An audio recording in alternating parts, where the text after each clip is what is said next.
2 లక్షలు అప్పు ఉంటుంది. దాన్ని తీర్చడానికి ఇంకొకళ్ళు ఎవరి దగ్గర నుంచో ఇంకొక 2 లక్షలు తీసుకొస్తాడు.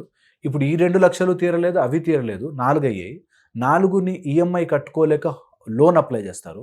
ఆ లోన్ కాస్త 24%, 30% లోన్ అయిపోతుంది.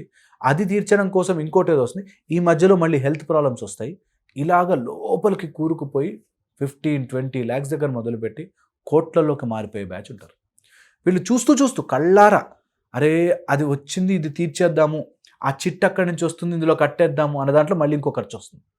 అది తీరదు, ఈ చిట్ అమౌంట్ పోయింది, అక్కడ మంత్లీ కడుతూ ఉండాలి. ఇలాగ they do unnecessary manipulation of money చేయడం వల్ల అప్పుల పాలైపోతారు. ఇది ఎంతమంది రిలేట్ అవుతారో, నాతో ఎంతమంది వచ్చి చెప్తారో అక్కడి నుంచి వచ్చాయండి, కానీ అప్పుడు ఏదో పని పడింది, స్కూల్ ఫీజులు వచ్చాయి, తర్వాత మా పిల్లల కోసం చేశాను, అప్పుల పాలైపోతారు. ఆ క్లాస్ ఎప్పుడు ఉండే అవకాశం ఉంటుంది? ఎన్ని డేస్ ఉంటుంది? మనకి ఇప్పుడు 31st నుంచి స్టార్ట్ అవుతుంది. ఆగస్ట్ 31st నుంచి మనకి సంకష్టహర చతుర్థి ఉన్న ఆ స్పెషల్ డే రోజున స్టార్ట్ అవుతుంది.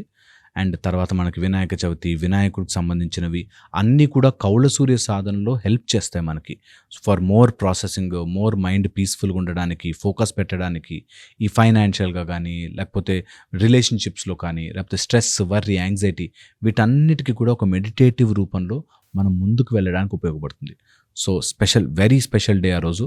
సో ఇంట్రెస్ట్ ఉన్న వాళ్ళైతే మాత్రం కంపల్సరీగా జాయిన్ అవ్వాలి. కౌళ సూర్య సాధన బ్యాచ్ 8 బ్యూటిఫుల్గా ఉండబోతుంది.